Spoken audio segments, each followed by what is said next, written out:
Get ready. Hello everybody and welcome to the Fridge Gaming News, your news for the previous gaming week.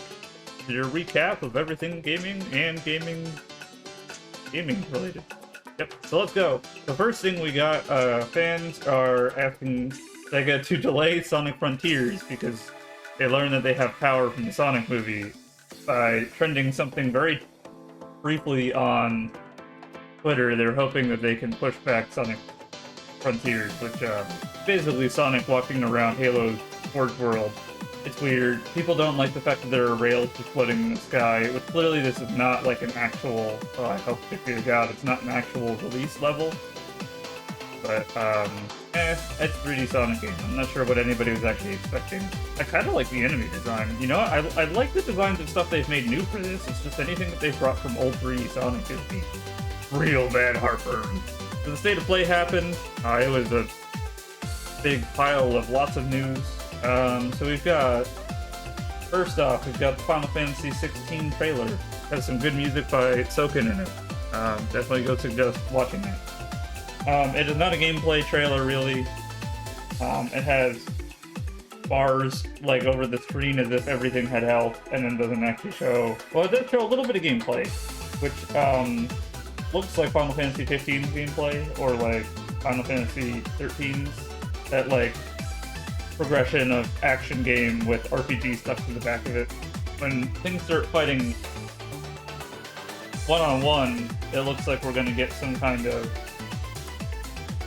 like fighting game looking bar going across the top here.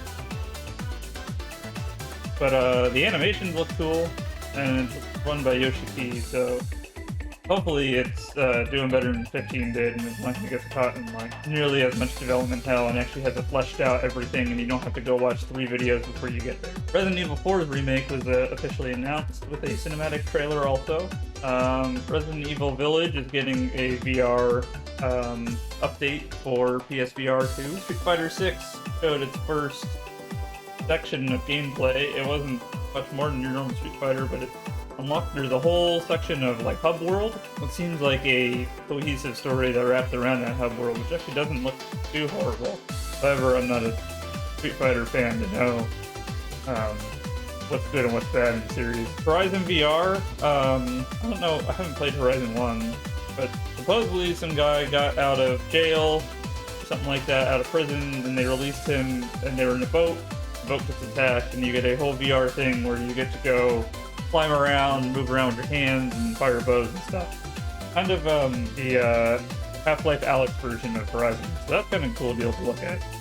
Forbidden West got a whole bunch of stuff, like hard difficulty, performance mode, new game plus, ultra hard, a whole bunch of stuff to update it. The Callisto Protocol got a trailer.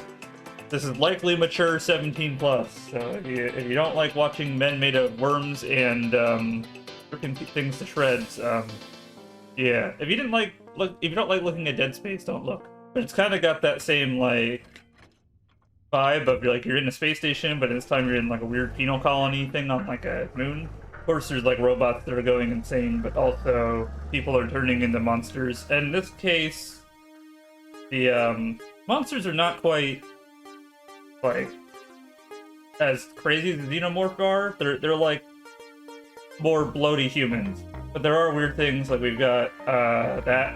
So we kind of got some Xenomorph, but they're like bubbly Xenomorphs. But that'll be good. That looks like a decent game. I didn't see too much in the way of gameplay in the trailer, but hey, at least the IP looks. Stray got a release date trailer. Comes out on July 19, 2022, and Stray looks really good. If you like stealth and cats, this trailer for you. Also, if you like robots, like TV head robots, hello. You'll like that. Spider-Man Remastered is coming to PC, which is funny to have a PC release in the middle of the Sony press conference, but Spider-Man Remastered and Miles Morales, which is funny because you'd think remastering something only like less than 5 years after it came out is not necessary, but sure. No Man's Sky is coming to PSVR 2. So you can do all the stuff in that. I saw Max, so that got me interested. There's a trailer for a game called Season, A Letter to the Future, where you play as this woman who is trying to take pictures and document everything. I'm assuming They keep saying before the end of the season, and I'm assuming that means before the end of the world. Very cinematic, like, pictures where you're, like, riding the bike and, like, there's a big, like, city and stuff in the background. It's really neat to look at. Walking Dead Saint and Sinners Chapter 2 was announced for the PSVR 2.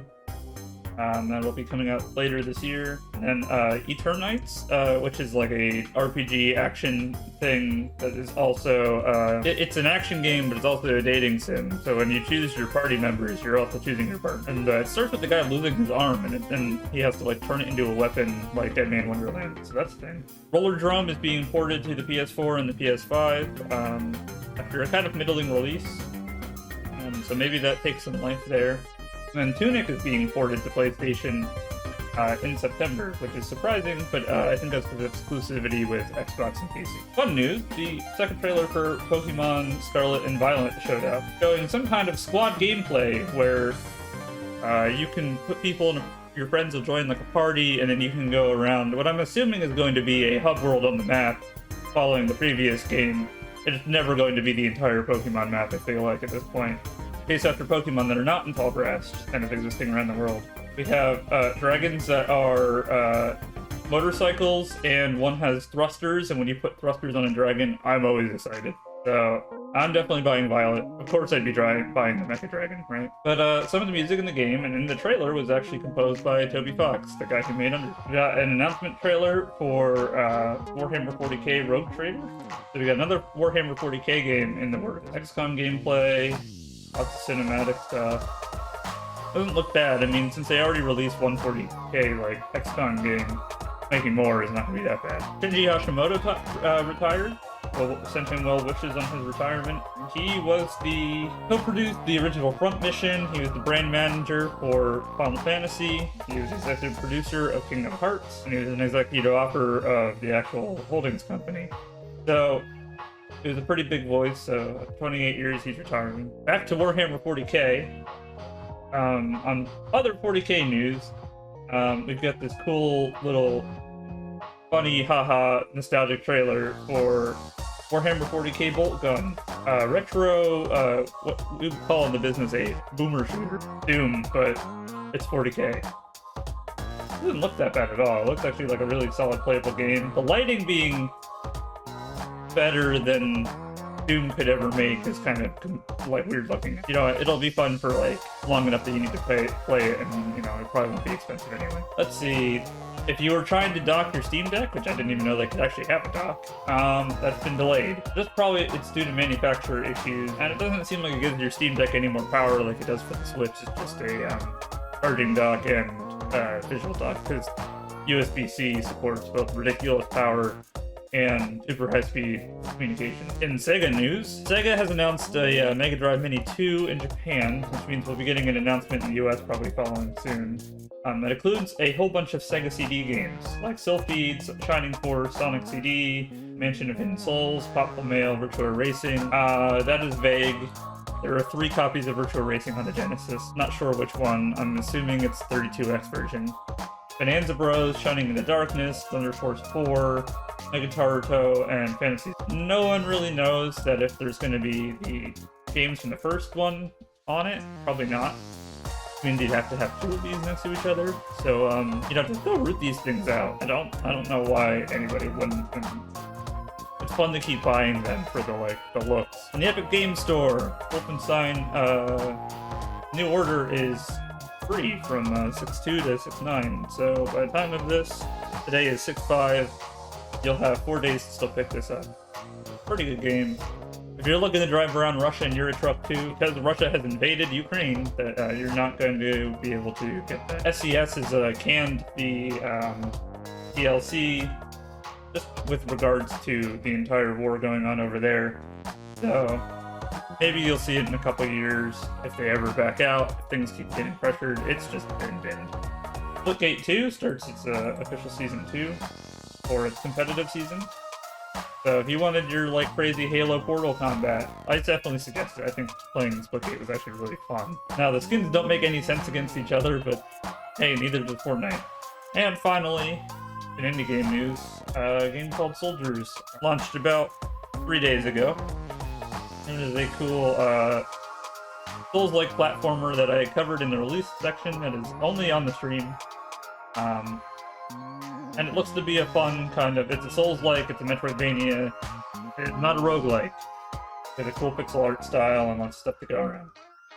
Thanks for watching this episode of the Fridge Gaming News. If you want to catch it live, you can catch it over at twitch.tv/6507. Do these every Sunday starting at 2 p.m. And then after that, I stream some kind of game for another couple hours. We also go over game releases.